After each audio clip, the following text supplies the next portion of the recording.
তো hello guys, আসসালামু আলাইকুম। ভিডিওর শুরুতে দেখিয়া বুঝতে পারলাম কোন ধরনের ভিডিও আজকে হইব।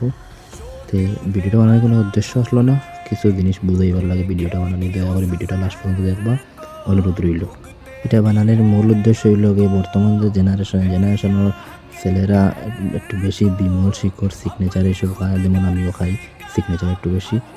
তো আজ থেকে 1 মাস আগে আমার একটা মনে হইল যে আমি কত টাকা সিগনেচার খাইলাই, দেখি 1 মাস আমি সিগনেচার না খাইয়া সিগনেচার টাকা জমাইয়া ও কথা কইয়া আমি একটা ডিব্বা আনছি। আমি দেখতে পারলাম আমার যখন সিগনেচার খাওয়ার ইচ্ছা হইতো তখন আমি সিগনেচারের একটা দাম মানে এটা রাখি দিতাম। রাখিয়া 1 দিন 2 দিন করিয়া পুরো 30 দিন রাখছি। আমি যখন সিগনেচার খাওয়ার ইচ্ছা হইতো তখন টাকা রাখিতাম। 30 দিনের দিন আমার মনে হইলো যে এখন দেখি আমি পুরো মাসে কত টাকার সিগনেচার খাইতাম বা খাই। ও মা বাবা করিয়া দেখি আমি প্রায় 3265 টাকা মানে 1 মাসে জমাই।